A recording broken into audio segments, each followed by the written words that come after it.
South కొరియాలో ఏం జరుగుతుంది అంటే మీరు నమ్మరు. గత 40 రోజుల్లో 44% వాళ్ళ స్టాక్ మార్కెట్ క్రాష్ అయ్యిందండి.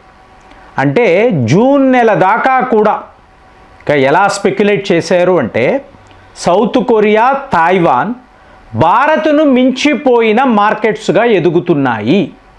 అంటే స్పెక్యులేటివ్ మార్కెట్ అంటాం చూసారా, ప్రతి ఒక్క విషయాన్ని స్పెక్యులేట్ చేయడం.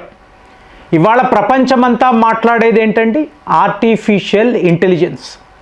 సో మెల్లమెల్లగా స్టాక్ మార్కెట్లో కూడా ఆర్టిఫిషియల్ ఇంటెలిజెన్స్ మ్యానిపులేషన్ అంటే slow and steady wins the race అని ఆ రోజుల్లో చెప్పేవాళ్ళండి. ప్రతి ఒక్క సంస్థను చూడండి, టాటాస్ నుంచి తీసుకోండి, మెల్లమెల్లగా వాళ్ళు ప్రోగ్రెస్ అనేదాన్ని సాధిస్తారు. హార్డ్ వర్క్ చేస్తారు, మీకు ఒక ప్లాన్ ఉంటుంది, స్ట్రాటజీ ఉంటుంది, మార్కెట్ను ఎలా క్యాప్చర్ చెయ్యాలి అని పెద్ద పెద్ద వాళ్ళు బుర్రలు బద్దలు కొట్టుకుంటూ ఉంటారు. హెవీ కాంపిటీషన్లో కూడా ఎలా మనం సర్వైవ్ అవ్వాలి ఇవంతా మాట్లాడేవాళ్ళు. ఈరోజు అలా లేదండి. మీకు ఏంటంటే షార్ట్కట్ మెథడ్స్.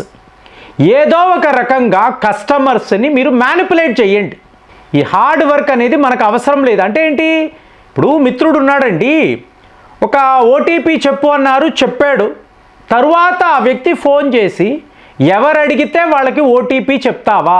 ఇప్పుడు నీ డబ్బు పోయింది కదా, ఇక మీదటైనా జాగ్రత్తగా ఉండు. అది నిజాయితీ. డబ్బు కొల్లగొట్టాడు కానీ నిజాయితీగా ఫోన్ చేసి ఇలా ఏమారిపోకరా, జాగ్రత్తగా ఉండు అని చెప్తున్నాడు. సో దీన్ని మనము నిజాయితీ అనుకోవాలి. సో సౌత్ కొరియా ఇవాళ ఒక మహా వినాశనం వైపు వెళుతుందండి. పోయిన వీడియోలో స్పెయిన్ గురించి మాట్లాడాం. అంటే అమెరికా వాడిని మీరు ఎదిరిస్తే, శత్రువుగా భావిస్తే వాడు ఏమేమి చెయ్యగలడు అనే ఒక విషయం ఉంది చూసారా. అంటే వాడు ఒక పెద్ద బబుల్ని సృష్టించేశాడండి ప్రపంచంలో. మీకు అమెరికన్ డాలర్, వాళ్ళ ట్రెజరీ బాండ్స్, మీకు టోటల్గా పెట్రో డాలర్, ఆయిల్స్, ఇదంతా ఏంటంటే మెల్లమెల్లగా ఒక హ్యూజ్ బలూన్ని క్రియేట్ చేసేసాడు. ఇప్పుడు దీనిని ఎవరైనా పగలగొట్టాలి అనుకుంటే వాళ్ళ మీద కక్ష సాధింపు.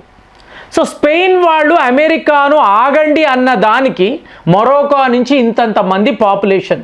ఇవాళ సౌత్ కొరియాను మీరు చూశారనుకోండి, ట్రంప్ అంటున్నాడు మేము ఈరాన్తో యుద్ధము చేసినప్పుడు జపాన్ కానీ సౌత్ కొరియా కానీ మాకు ఎటువంటి సహాయము చెయ్యలేదు. ఎందుకు చేస్తారు? మీరు యుద్ధము చేస్తూ ఉంటే, గొడవలు పడుతూ ఉంటే మేమెందుకండి సహాయానికి రావాలి? మీరేమైనా మా పర్మిషన్ అడిగారా? మా దగ్గర అప్రూవల్ తీసుకున్నారా? లేదు కదా. కానీ ఇప్పుడు ఏమైపోయింది? ఈ ఆర్టిఫిషియల్ ఇంటెలిజెన్స్ అనబడే ఈ ఒక్క ప్రక్రియ ఫ్రెండ్స్, ఈరోజు భారత్లో ఒక హైదరాబాద్ అనండి, బెంగళూరు అనండి, ఎక్కడైనా కూడా డేటా సెంటర్స్ అండి. ప్రతి ఒక్క సంస్థకు డేటా సెంటర్ కావాలి. దీనికోసము వేల మంది ఉద్యోగాలు చేస్తూ ఉంటారు. మీకు వరల్డ్ వైడ్ జరుగుతుంది.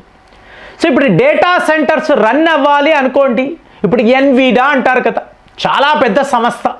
సో వాళ్ళు రన్ చేస్తూ ఉంటారు. ఇందులో డీరామ్ అని అంటారు. అంటే ర్యామ్ తెలుసు, డీరామ్. ఇప్పుడు ఈ డీరామ్ ఉంది చూసారా, దీనిని తయారు చేసే ఒక దిగ్గజ సంస్థ సౌత్ కొరియాలో ఉంటుంది. ఎస్కే హైన్స్ అంటారండి. వాళ్ళు రిపోర్ట్ ఇస్తున్నారు 600 బిలియన్ అమెరికన్ డాలర్స్ మీకు ఇలా మాయమైపోయింది, గాయబైపోయింది అంటున్నారు. అంటే మీకు వీళ్ళు దిగ్గజ సంస్థ అండి. సౌత్ కొరియాలో ఒక టెక్ జైంట్. ఎలాగైతే మనం శాంసంగ్ అంటాం, శాంసంగ్ ఎంత పెద్ద కంపెనీ? సౌత్ కొరియా వాళ్ళదే. సో ఆ శాంసంగ్ వీళ్ళు మీకు గ్లోబల్ జైంట్స్. వాళ్ళు ఇన్ని బిలియన్స్ ఆఫ్ డాలర్స్. ఏంటి ఫ్రెండ్స్, వాళ్ళ స్టాక్ మార్కెట్లో 2 ట్రిలియన్ అమెరికన్ డాలర్స్ జస్ట్ మాయమైపోయాడు. సో ఇదంతా మనము మామూలుగా స్టాక్ మార్కెట్ తెలిసిన వాళ్ళకి ఇది ఎంతెంత పెద్ద లాస్. మరి భారత్తో కంపేర్ చేస్తే ఇప్పుడు మనకు పెద్ద ప్రాఫిట్స్ ఉండవు. అట్ ది సేమ్ టైం ఇంతంత లాంటి రిస్కీ వ్యవహారాలు మన సెబీలో ఉండదు. కంట్రోల్ ఉంటుంది, రెగ్యులేషన్ ఉంటుంది. స్పెక్యులేటివ్ మార్కెట్ అన్నప్పుడు అందరూ అలర్ట్గా ఉంటారు. పెద్దగా మీకు లాభాలు రావు, అయినా కూడా మీరు పెద్ద లెవెల్లో నష్టపోరు. కానీ ఇక్కడ సౌత్ కొరియా లాంటి దేశాలు, అమెరికా, ఇక్కడంతా ఏంటంటే స్పెక్యులేటివ్ మార్కెట్. ప్రతి దాన్ని కూడా మీకు ఆర్టిఫిషియల్ ఇంటెలిజెన్స్, ఆర్టిఫిషియల్ ఇన్ఫ్రాస్ట్రక్చర్ ఇదే రేపు ఫ్యూచర్. పదండి, మనం వేల కోట్లు ఇన్వెస్ట్ చేస్తే మనకు లక్షల కోట్లు వచ్చేస్తాయి. ఇలాగ ప్రతి వాళ్ళు దాన్ని మార్కెట్ చేస్తారు, ఏఐని మార్కెట్ చేస్తారు. సో ఇవాళ ఇన్వెస్టర్స్కి అంతా డౌట్, అది డొనాల్డ్ ట్రంప్ లాంటి వ్యక్తి ఉన్నప్పుడు ప్రతి ఒక్క విషయాన్ని మ్యానిపులేట్ చేస్తాడు కదా. ఇప్పుడు ఈరాన్ యుద్ధం అంటే అదే కదండి, అతని వ్యాపారం కోసం యుద్ధం, అంతేగాని దేశము కోసము కాదు. సో ఇది గ్రహించిన ఈ పెట్టుబడిదారులు ఆర్టిఫిషియల్ ఇంటెలిజెన్స్ అన్నారు, సెమీ కండక్టర్స్ అంటున్నారు, రేపు భవిష్యత్తు ఇలా ఉంటుంది, సాఫ్ట్వేర్ అంతా వెళ్ళిపోతుంది, ఇన్ని మాట్లాడుతున్నారు కదా. అంతే కదండి. ఇప్పుడు మీకు చాట్ జీపీటీ అంటాము, జెమినీ అంటాము, అలాగే క్లౌడ్ అంటాము, ఓపెన్ ఏ, ఇవన్నీ మాట్లాడతాం కదా. ఇక ఫ్యూచర్ అంతా ఇదే ఉంటుందని చెప్తున్నారు కదా. అన్నప్పుడు మాకు ప్రూఫ్ ఏది? ఇన్వెస్ట్మెంట్స్ చేసాం, మాకు రిటర్న్స్ అంటున్నారు, కానీ మాకు హ్యూజ్ రిటర్న్స్ కావాలి. అదే కదండి మీరు చెప్తున్నారు, రూపాయి పెడితే 10 రూపాయలు మీకు మిగులుతుంది, పదండి అంటున్నారు. సో మేము ఈ స్పెక్యులేషన్ని నమ్మి పెట్టుబడులు పెడుతున్నాము. మరి ఇది జరుగుతుందా? రేపు ఇంకొక ప్రక్రియ అంటారండి, అప్పుడు మేమేమైపోతాము? అంతే కదండి. కంప్యూటర్స్ అన్నారు, సాఫ్ట్వేర్ అన్నారు, హార్డ్వేర్ అన్నారు, ఇవన్నీ చెప్పి తరువాత సాఫ్ట్వేర్లోకి వచ్చారు. సాఫ్ట్వేర్ నుంచి ఇవాళ ఆర్టిఫిషియల్ ఇంటెలిజెన్స్ అని మాట్లాడుతున్నారు. అలాంటప్పుడు సౌత్ కొరియా లాంటి దేశాలు, సో వీళ్ళందరూ ఏమిటి, ఇన్వెస్టర్స్ మీదే ఆధారపడి బతికే దేశాలండి. ఇక నిజం చెప్పాలంటే ఒక 6.69 billion American dollars south Korea వాళ్ళు భారత్లో ఇన్వెస్ట్ చేసి ఉన్నారండి. మొన్నటికి మొన్న చెన్నైలో ఈ హోమ్ అప్లయన్సెస్ డిపార్ట్మెంట్ చూసారా, దానికోసము శాంసంగ్ 1000 కోట్లు ఖర్చు పెట్టారు. అలాగే నోయిడాలో ఉండే మొబైల్ అనండి ఐటీ సెక్టార్, దానికోసము ఏకంగా 4900 కోట్లు. ఇవాళ ఇలాంటి అమౌంట్సే సేఫ్గా ఉండడం అంటే భారత్లో మీరు ఇన్వెస్ట్ చేస్తే ఇలాగా ట్రెడిషనల్ మార్కెట్ కదండి. ఇప్పుడు మనం బిట్ కాయిన్స్ అంటాం, నో ఒప్పుకోం, మన దేశం ఒప్పుకోదు. స్టేబుల్ కాయిన్స్ అంటారు, క్రిప్టో కరెన్సీ అంటారు, మనం ఒప్పుకుంటామా?